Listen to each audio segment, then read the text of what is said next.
Omar runs a high ticket dropshipping store in a fairly boring niche, but that's okay because the results are anything but boring. He's done over 400K in revenue in the last 90 days, and this store is growing fast. And he's going to tell us all about how he's done it. Omar, thanks so much for talking to me.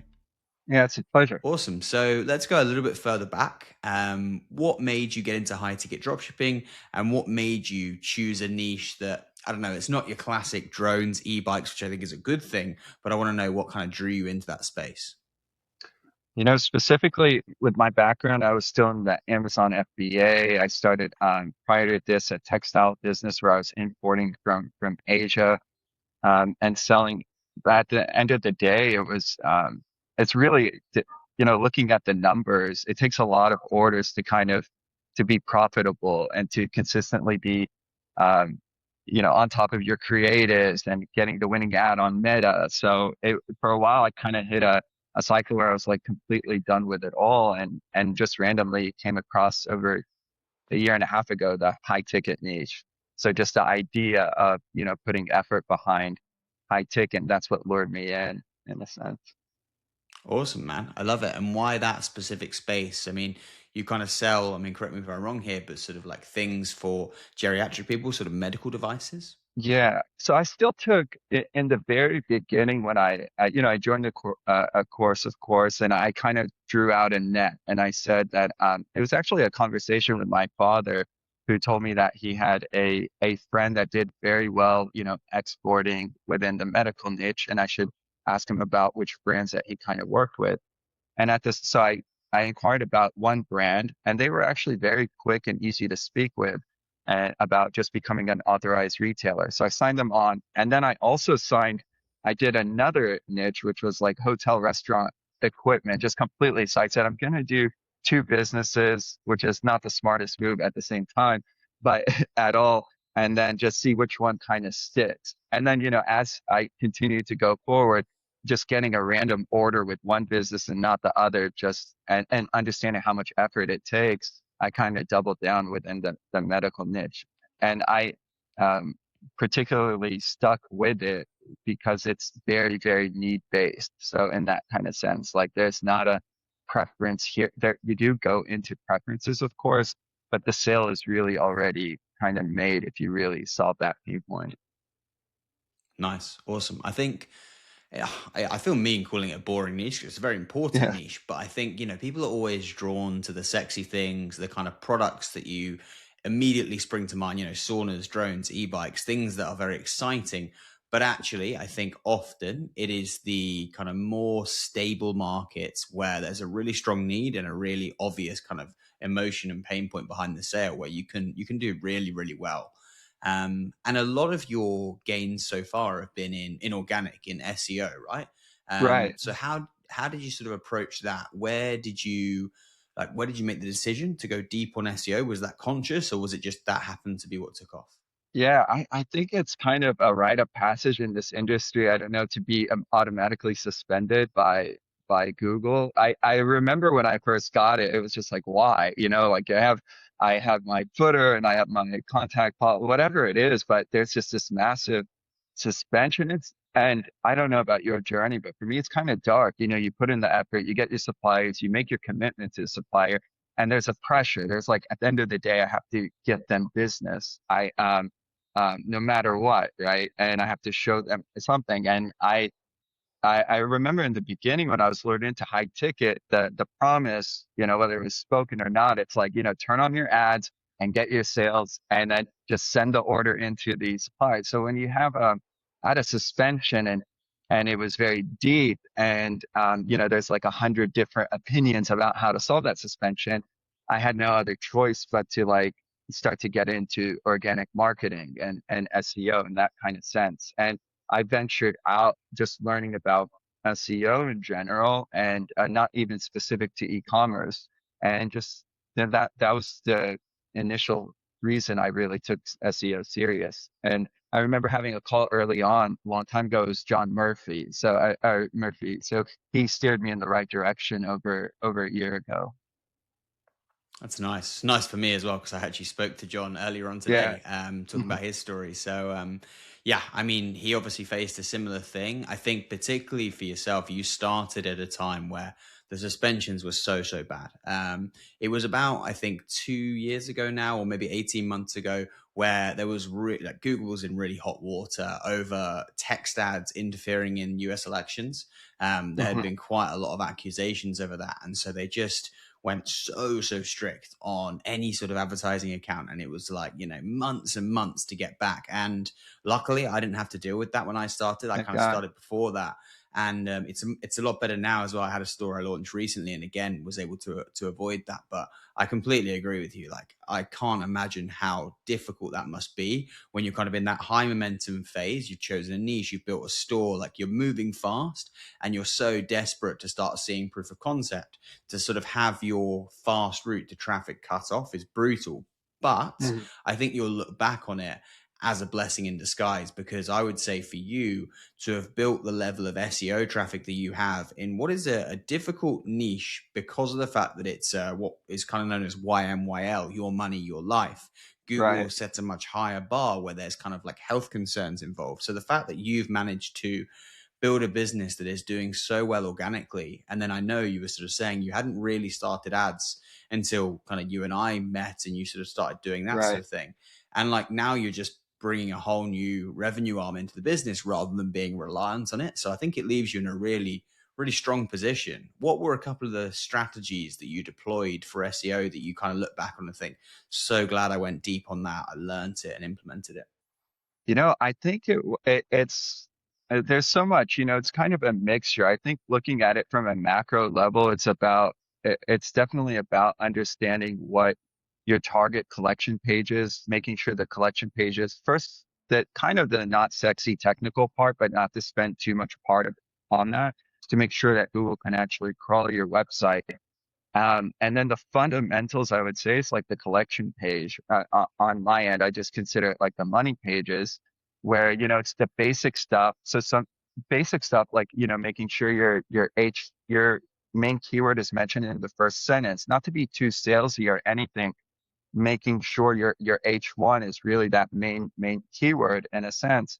And then getting a developer at least to like below the products to be able to put some content like 400 words or whatever, like one H2, three H3s or whatnot that kind of go in a bit deeper into that keyword, and then like an interlinking strategy. So I like to look at it as like a silo, or your main keyword that might have a long tail variation. So again, in my space, it might be a bariatric bed, but then bariatric bed for people over 600 pounds might be not just a filter, it might be a page, just as an example. So it's just really kind of diving deep into the collection pages, making sure they're not more than 2 or 3 clicks from the home page.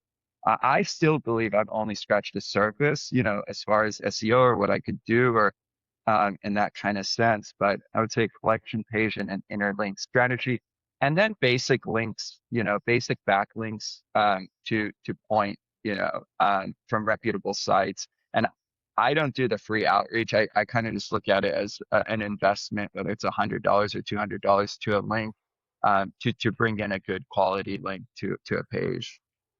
Yeah, Nice. I mean, John Murphy says exactly the same thing. He's actually one of the best backlink builders I know, and he does really. both. He does organic backlink outreach and paid.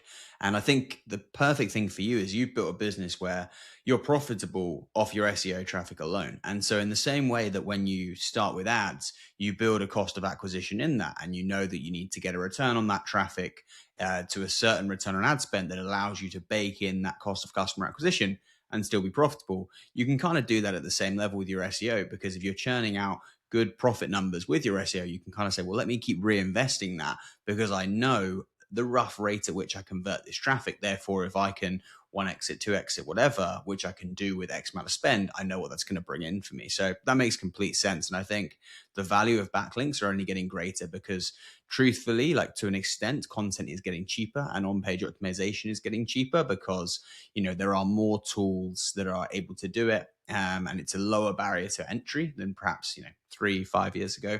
So I think off-page SEO just keeps getting more and more important because particularly AI engines are really looking at how can we know who is the most authoritative to cite? Because they don't really need the content, so to speak. They have that knowledge. If someone asks about which is the best bariatric bed for someone over 600 pounds, but they do need to know who is the authority. So I think that's a really clever strategy. And I love the way you pulled out that sort of long tail keyword. And for me, that's where I get really excited on a newer business, both paid and organic, is finding and piecing together all these sort of long tail variants that have a really great commercial intent and sort of stacking them on top of each other. Because I think that is, it's all, I almost see it like Moneyball as an approach. It's like we Yeah, can't have a 10-year-old domain and just go after the big ones, but we can sort of piece these together and make something really meaningful up. you can. I mean, it gets kind of also later on. I don't know if you get carried away like me. You create so many, and then maybe sometimes you look at Google Search Console and you kind of confuse Google. So I would say like definitely organizing everything is actually the biggest challenge. And then having, a good go-to developer or somebody that you trust to, for example, if there's thin content or Google doesn't know which one to rank for this keyword, to just like um, you know, canonicalize some of these collection pages that you might have got carried away with and point it to a main one. So sometimes it's not there are a lot of misses with this strategy, at least for me, or the fear that like, because Google's so smart, right? So it's like, am I spreading ourselves too thin? And then I do periodically go into Search Console for the page, and then I look at like the queries. So like, how did this page show up? And if the queries at the impression, so not even the clicks. So even if I get just a few clicks and I'm like, wow, that had 1,000 impressions, and that the way they phrased that keyword wasn't even in the content. So I might think about like, should I make it a page or should I introduce it into the content or something like that of that sort? So it gets challenging when you have so many pages. At the same time, it's kind of a game. 100%, you're spot on. And yeah, I have exactly the same conundrum all the time. Is, I find all these keywords, and of course I do my keyword research and I try and work out which ones does Google kind of group together and think they're the same, and which ones Yeah. do they keep separate. But that doesn't necessarily mean that Google's going to treat them in that manner when you create them, because they've got different dates, and sometimes Google already likes a page for that keyword, and therefore it's hard to bring this one in to supersede it. So it is a lot of kind of trial and error and just keeping an eye on the data and tweaking as best you can. But you made a great point that site structure and internal linking is a huge way to steer Google in the direction of, like, for this keyword, this page is really key and important and priority, and like these are the ones that sit around it. And if you get that right, I think your hit rate definitely goes up, which is a great point. Yeah. I think overall with SEO, like these days, it's a case of just like do your keyword research properly and then basically build out the right site structure, get that content right in the right place, and then just push off page, which it sounds like you've kind of nailed to an extent, that triangle, which is going to be really impactful for you. Yeah, again, it's always there's part of it 80% where yes, and then there's always that moment where you just keep experimenting and see and randomly. So I just before this call got a random wholesale orders, 10 units, and it's like I barely have this product. It's not on a page. I mean, it's on a page. It's on a collection page. And so you start to study it, and you're like, okay, it was a nursing home buyer, and what is it? Okay, they went to an assisted living facility, but maybe they deserve their own kind of pay. So that makes you think about like, what can you experiment besides ads, like another dedicated page and rewrite the content on the product page, and just a lot of some experiments, you know what I mean? For sure, for sure. One more thing that I just want to pull out, because what you've talked about Yeah, here has been full of gold, actually, is you talked about looking at your data and seeing which queries pages are showing up for, especially yeah, the ones that perhaps aren't the primary target. Because you might create a page that's, geriatric beds, for example, or, sure. something like that. And it might be ranking for something totally different that you didn't actually include, particularly in the content, and you didn't really include it in the focus for the page or the way the keywords were structured. But actually Google's kind of said it likes you for this term, in essence, because it has ranked you. And in Search Yeah, Console you can see the impressions, but obviously if you go into something like Ahrefs, you can also see the average positions. And I would say some of the gold that exists between anything that you've got ranking between sort of position 5 or 6 and maybe anywhere on page 2, that is such a huge opportunity. Because if you find that you've got pages that are ranking in those positions for those keywords, you're not really in a place where you're getting any traffic. So you're not really getting any return for that. But actually, it's not easy to rank on page two for a keyword. Like, even though you don't get the reward, it Right. still has a relevant threshold. So if you then take that page that's already a lot of the way there and then say, right, how do I optimize this? How do I get more semantic relevance for this keyword that Google's already said, we do like this page for that?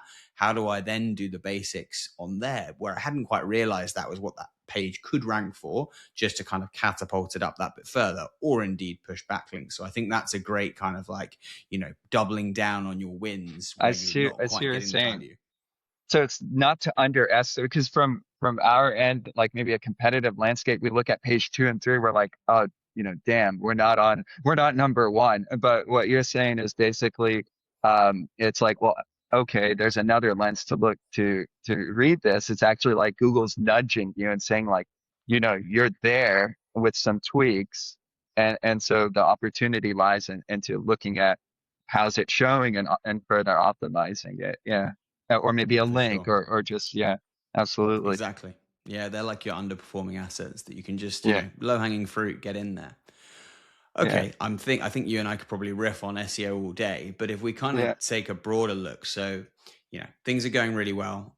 You've done 400 odd K in the last 90 days, which is fantastic. So you're pacing sort of a seven-figure business, which is awesome.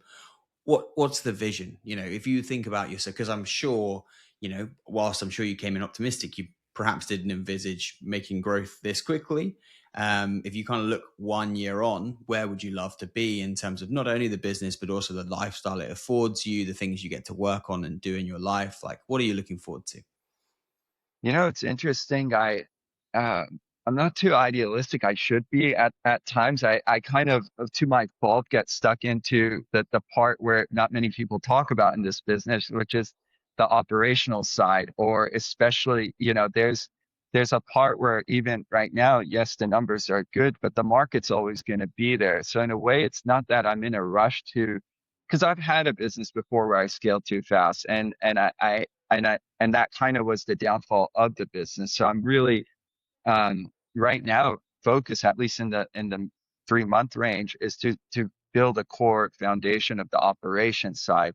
So as part of the competitive maybe a competitive value that I provide manufacturers is that I'm able to get their products across the lower 48 states in the United States and get them into people's homes and nursing facilities that they would have never had the opportunity to penetrate. And mainly because of like this white glove network that we kind of built.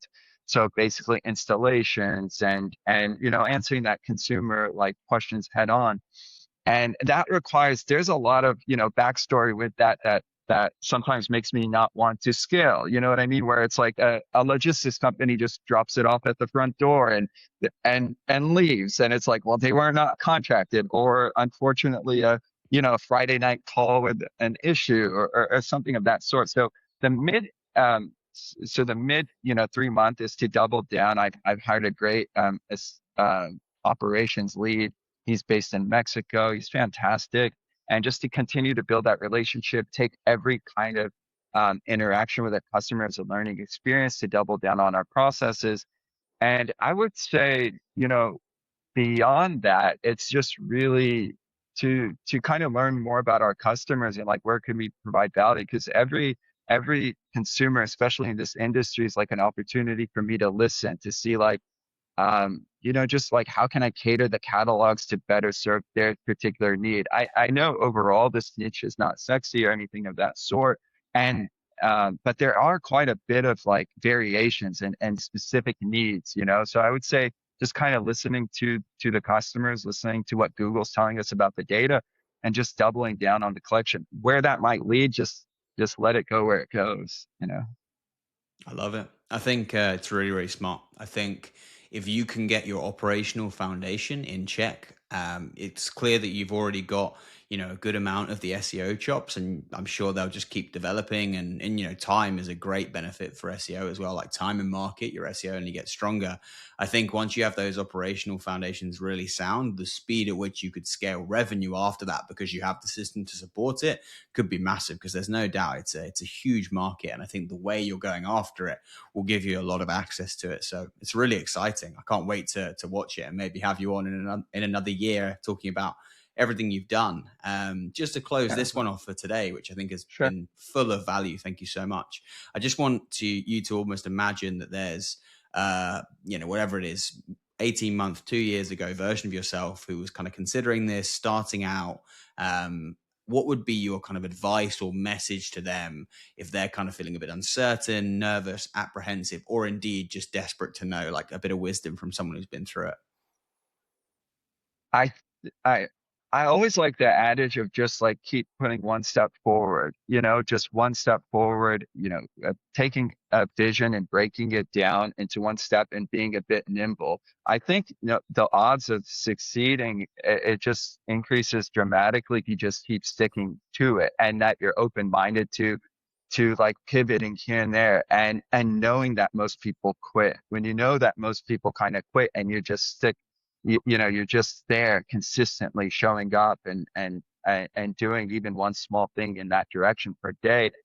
I mean, good things I think happen no matter what in that sense. So, to somebody who wants to start out, I mean, think about the effort. You're talking about even 10, 15% margin on a $3,000 product or $5,000 product, or the other day we got a $10,000 sale. I mean, you stick with it. And then once you get your small victory, really soak it in, really soak in that effort that you just made a $1,200 profit or 1,500 in that moment, and understand that it might have, with a lower ticket drop shipping, it would have taken you like, 40 sales or 50 or 60 sales. Like soak that in. And I would just say, yeah, just keep, move forward, one step at a time and just keep going. It's interesting. The amount of people who have had a degree of success, whether that is, they've got a 5 million a year store, they've had a huge exit, or indeed they've just kind of got to the place where the business is touching seven figures, whatever it might be. Almost all of them that I've spoken to through doing this have said some variation of break it down, stick with it, do it for long enough to keep getting better, even if it doesn't always feel like you're doing this, even if it just feels like it's 1% every day. And, that correlation has to be there between people who have done this and, ultimately their mindset and the way they think about it. And, I always think about people think creating a massive business, whatever that is, seven figures, multiple seven figures, is an elite thing that only a very small few people can do. And I completely disagree. And I think if you take like running a marathon, if you told someone who's never run before that someone just ran a marathon, they'd be like, that's crazy. What? No, 40 kilometers, 26 miles. No way. Can't be done. But if you go out and do a 5K, and then you kind of progress a bit, and then after 3 more months you can do a 10K, and then after that 2 years later you're like, oh yeah, I could do it, I can see it. But when you were first in that position, having never gone for a run before, you think it's completely insurmountable. And that is why the power of just like getting a little bit better for a long enough period of time, I think actually your chances of success are huge. Yeah. So I'm really glad that you shared that. I think it can't be said enough. Yeah, absolutely. And just being uh, on top of what inputs that you could do, what control. I think before this call again, going into it, you see that the numbers and going into high ticket, it's there. The numbers are there. They're not going anywhere. The markets are growing no matter the niche that you go into.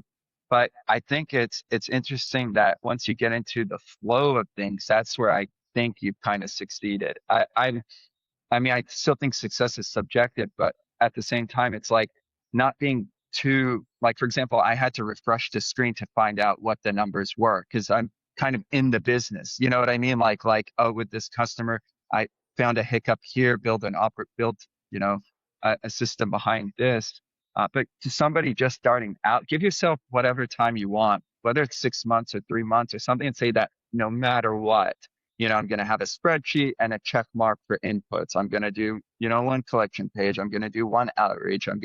Whatever it is, just keep doing those inputs 6 months or give yourself whatever time. And then you can, if you want to walk away, you want to walk away, that's fine. You know what I mean? Completely agree. Yeah, yeah, 100%. I think just agreeing that you're going to commit for a period of time, detaching from outcomes and just putting the work in is 100% the best route to success. Completely agree. Omar, this was amazing. From basically unpacking some very successful SEO strategies through to kind of the mindset that it requires for success. It's been so, so valuable. Thank you so much. And I can't wait to see what you do over the next year. Yeah, Jaden, thank you very much. I appreciate it.